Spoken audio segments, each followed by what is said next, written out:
For you and your family from ABC7.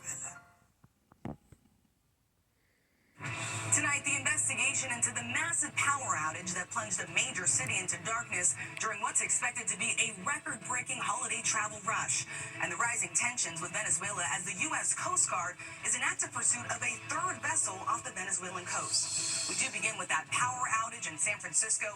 At one point, at least 30% of the city was in the dark, disrupting travel and leading to major traffic jams. Self-driving cars stopped in the middle of streets. The sights and sounds of Christmas darkened, and thousands are still without power tonight. What we're learning about the cause.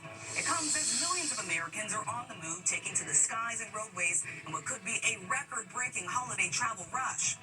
Also tonight, the heavy rain and mountain snow targeting parts of the West. Millions facing a flood threat across California. Our weather team standing by, tracking it all. The U.S. is in active pursuit of another vessel off the Venezuelan coast, the third in the last 10 days. The White House ramping up pressure on President Nicolas Maduro's regime and how Maduro is responding tonight. New questions over the redactions in the Jeffrey Epstein files released on Friday. Some victims and Democrats taking issue with those redactions. Among those documents, the 1996 FBI complaint, which may be the first time Epstein was ever reported to federal law enforcement years before he was arrested. The shocking report from the Wall Street Journal. The debris from this SpaceX explosion reportedly endangered flights and hundreds of passengers. What SpaceX is now saying about those claims. A suspected shoplifter charged with attempted murder. The dramatic moment his gun jams and the takedown from the officer. The last-minute holiday shoppers racing to buy gifts, packing the stores along with the online buying frenzy with Christmas now just 4 days away. And could you be a billionaire by Christmas? The Powerball jackpot climbs to $1.6 billion ahead of Monday night's drawing. And what the CDC is saying about rising cases of the flu as infections reach nearly 5 million in the U.S. The thrilling upsets in the first round of the college football playoffs. And America Strong, the community delivering hope and help to Santa after a devastating fire. From ABC News World Headquarters in New York, this is World News Tonight. Good evening, and thanks so much for joining us on this Sunday. I'm Rachel Scott in for Lindsay Davis. We begin tonight with the investigation into that massive power outage in San Francisco during the busy holiday travel rush. The city put on pause with more than 130,000 homes and businesses going without power. Tonight, thousands are still in the dark. Self-driving cars stopping in the middle of traffic, movie theaters suddenly going dark. The disruptions could not come at a worse time. The West already bracing for rain and snow, and scenes like this one in Utah. Across the country, millions of Americans are taking to the roads and skies in what's expected to be record numbers. Our weather team is standing by with the forecast, but first we do begin with ABC's Melissa Dawn, leading us off from LAX. Tonight, on the first official day of winter, as the West Coast prepares for major storms across the region, travelers from across the country gear up for a record-breaking week of holiday travel, as AAA is projecting more than 122 million travelers for Christmas through New Year's. Weather alerts and power outages adding to the travel rush.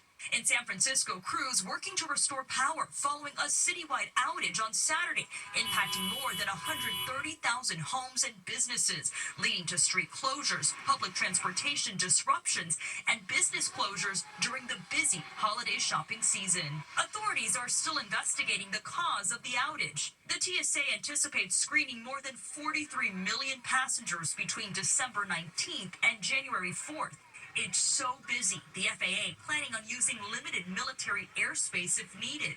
Here in Southern California, the holiday travel crush causing major delays on the freeways, families facing a long day of travel. Out on the roads, AAA says nearly 110 million people will travel by car. That's up 2% from last year. And drivers are expected to find cheaper gas prices compared to this time last year. Rachel, airline leaders are expecting a busy period with more than 2.9 million passengers expected to travel each day during this holiday period. So that's why travel experts stress to arrive here early. Rachel? Melissa, thank you. And then there's the question of how much the weather will impact the holiday travel. So let's get right to meteorologist Danny Beckstrom from our New York station, WABC. Hey, Danny, time's been out for us. Rachel, shaping up to be a rough week ahead in parts of the West. Rounds of heavy rain and mountain snow. California in the crosshairs this time with flood watches posted up and down the state. That heavy rain prompting the threat for flash flooding. So let's time it out. It's Northern California into parts of the Pacific Northwest tonight into tomorrow with that heavy rain, while the rest of the country is relatively quiet for holiday travel. On Tuesday, we're looking at a quick burst of rain and snow, creating slick conditions for the Northeast, while on the other side of the country, a more potent storm system brings another round of heavy rain and mountain snow, this time to Central and Southern California. For Christmas Eve, we're still looking at the wet weather for the West Coast. The rest of the country is quiet, and the other big weather headline, the warmth. We're talking highs in the 60s and 70s for the center of the country, and that holds into Christmas Day. All right, some good news heading into Christmas, right, Danny? Thank you. Now to the showdown in the Caribbean Sea. The U.S. Coast Guard is pursuing a third tanker off the Venezuelan coast. It's the third in the last 10 days. Tonight, Venezuela is pushing back, calling the seizures, quote, theft and hijacking. Here's ABC senior White House correspondent Selena Wang.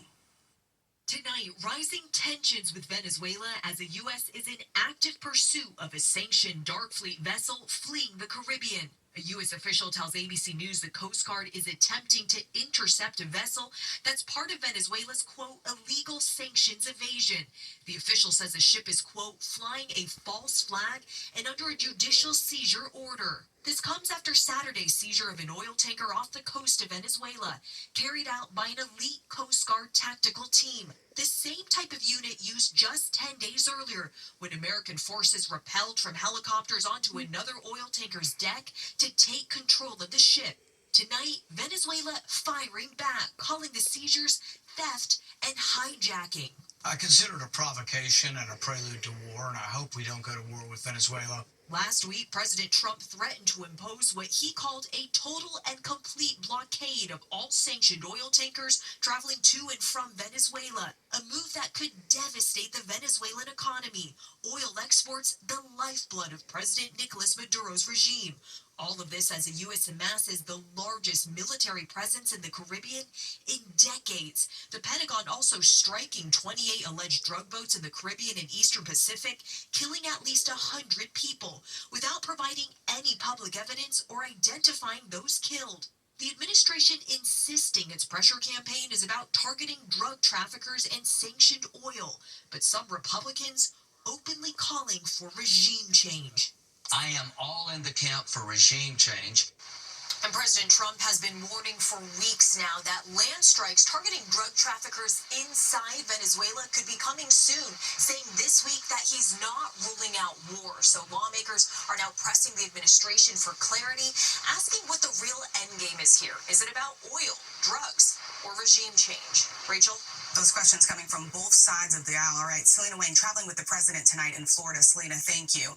Next tonight, new questions over the redactions in the newly released Jeffrey Epstein files. Some victims and lawmakers are taking issue with those redactions. And tonight, the Department of Justice is responding. Here's ABC's Olivia Rubin. Tonight, growing outrage over the Department of Justice's partial release of its files on notorious sex offender Jeffrey Epstein calls for answers coming from across the aisle. This initial document release is inadequate. It falls short of what the law requires. The quickest way, and I think most expeditious way to get justice for these victims is to bring inherent contempt against Pam Bondi. Congress passing a law last month requiring the Justice Department to release all of its records on Epstein by Friday. Redactions permitted to protect the identity of victims, safeguard ongoing investigations, or shield images of abuse. Trump signing the bill under pressure from within his own party. But sources telling ABC the DOJ released less than half of those records by the deadline, many of them heavily redacted.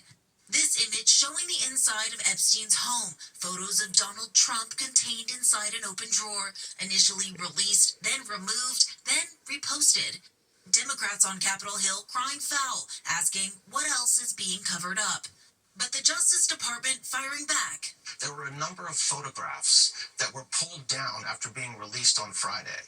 That's because a judge in New York has ordered us to listen to any victim or victim rights group if they have any concerns about the material that we're putting up. It has nothing to do with President Trump. Among the newly released documents, a significant revelation. This never-before-seen 1996 FBI complaint, believed to be the first time Epstein was ever reported to federal law enforcement.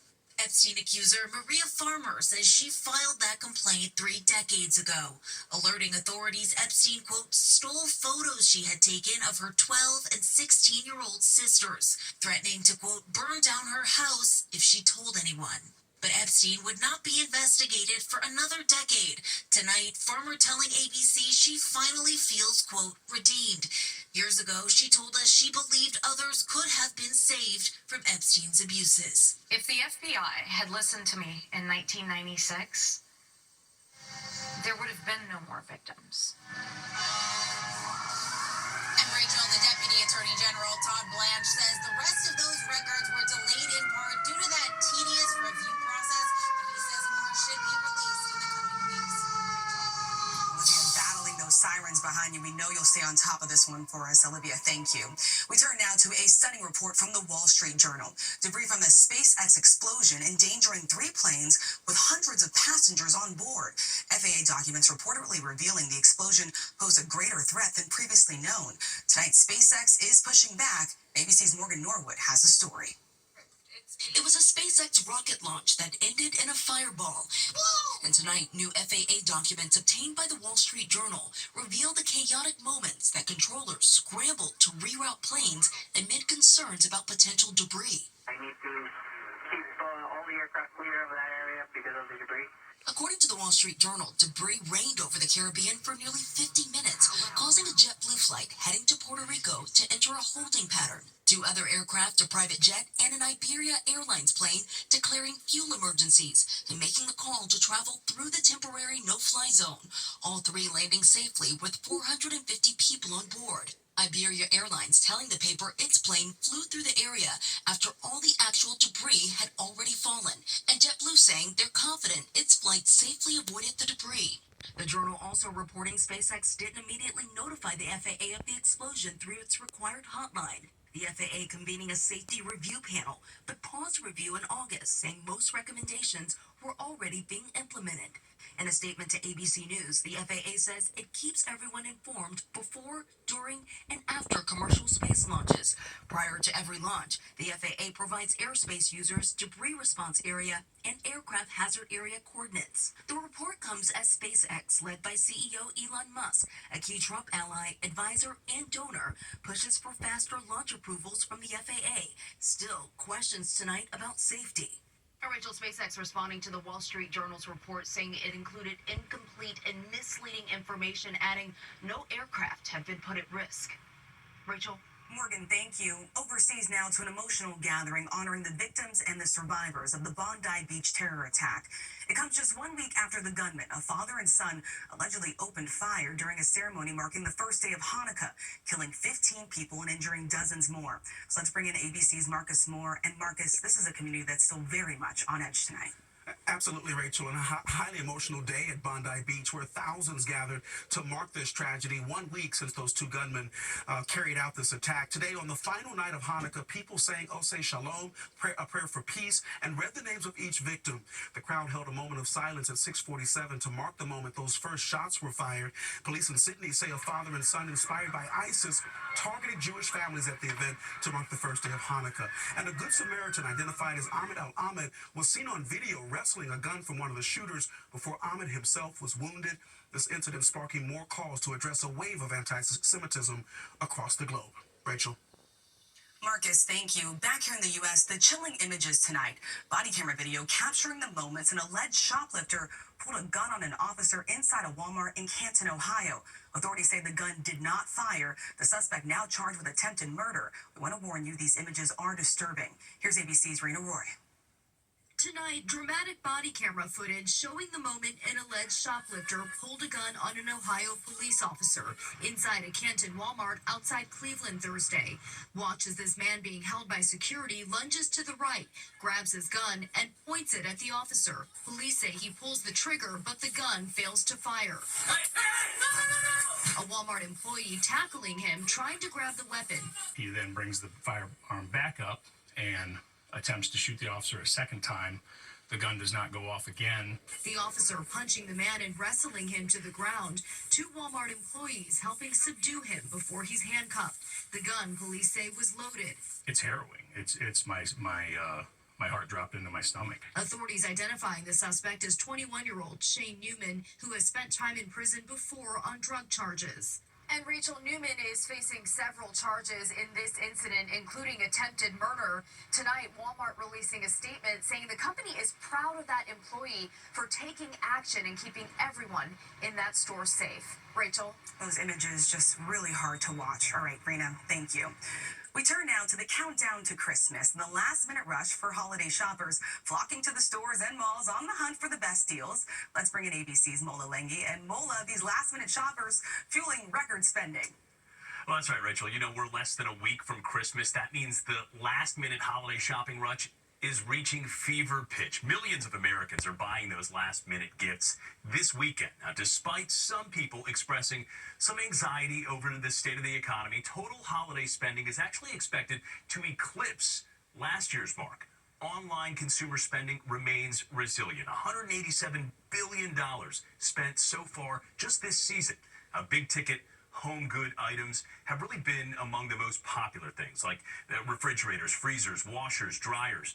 Meanwhile, shoppers are leveraging buy now, pay later payment methods to the tune of nearly $14 billion, and that's just for online shopping. Now, while lines in stores were long this weekend, they are expected to peak in stores on the 22nd and 23rd of this week. So we haven't even seen the worst of it in terms of the lines. Now, if you haven't done your holiday shopping yet, don't worry. Discounts are expected to stick around through the month of December, Rachel. Just a few days to go. All right, Mola, thank you. Next, the jaw-dropping Powerball jackpot. There was no big winner last night, so tomorrow's drawing will be an estimated $1.6 billion. That's the 4th largest in the game's history. The lump sum amount, $753 million. No one has won the big prize since September after a record 45 straight drawings. We wish you all good luck. And still ahead, details on the charges against a South Carolina pastor, what prosecutors say he did to his wife. Also, the college football playoffs, a look at the 8 schools still standing. Back now with the disturbing indictment of a South Carolina pastor. Federal prosecutors say John Paul Miller cyberstalked his wife Micah before she died by suicide last year. The couple was in the middle of a divorce. Neither Miller nor his attorney has commented on these charges. He's due back in court next month. Now to health news and the rising flu cases across the country. The latest CDC numbers show there have been 4.6 million cases so far. 90% are linked to one variant of the virus, which the CDC says is a mismatch with the season's vaccine. Experts still recommend getting a flu shot. When we come back, Prince William recreates a charitable moment from his childhood. Back now with a look ahead in the college football playoffs. Oregon, Mississippi, Alabama, and Miami have all moved on to the final 8. The Hurricanes visit Ohio State in the first quarterfinal on New Year's Eve. Indiana, Georgia, and Texas Tech host games on New Year's Day. All 4 games will be on ESPN. In the UK, a royal tradition continues. Prince William and his eldest son, Prince George, spent part of their weekend volunteering at a London homeless shelter. The Prince of Wales volunteered at the same charity as a child with his mother, Princess Diana. George signed a visitor's book on the same page his dad used in 1993. When we come back, he's been known as Santa Scott. Now community is giving back to him in his time of need. Finally tonight, Santa's elves come together to bring some holiday help to their own St. Nick. What do you want for Christmas? That's Scott Dethorne, better known this time of the year as Santa Scott. And what do you want, sweetheart? The beloved Santa has been bringing joy to families at the Fairless Hills Garden Center in Bucks County, Pennsylvania for more than 30 years. As long as the kids are happy, I'm happy. When a fire destroyed his home and everything in it nearly 2 months ago, he was determined to get back to work this holiday. We're getting by. We're actually in a rental house now. The community immediately swinging into action to help, donating food, clothes, and over $139,000. I don't think I deserved it all, but, you know, if it wasn't for them guys, I'd be farther in the hole than I am. And a special donation to help him maintain the tradition. new Santa suits. A Santa from Texas sent me his old stuff. I wish you the best with your whole house and everything that's going on. I wish you the well. Thank you. We've been coming here since we got together and got the dogs. And now we have a 7-year-old, a 5-year-old, and 8-month-old. And we come here every year for Christmas to see Santa Scott. Santa Scott, still drawing those big crowds every day. Some days, like, out the door the whole time, yeah, for like 3 hours. And a community rallying around their favorite Santa to help keep the Christmas spirit alive. Keep it going. See the smile on their face is all I care about. Thanks so much for watching. I'm Rachel Scott. Good night.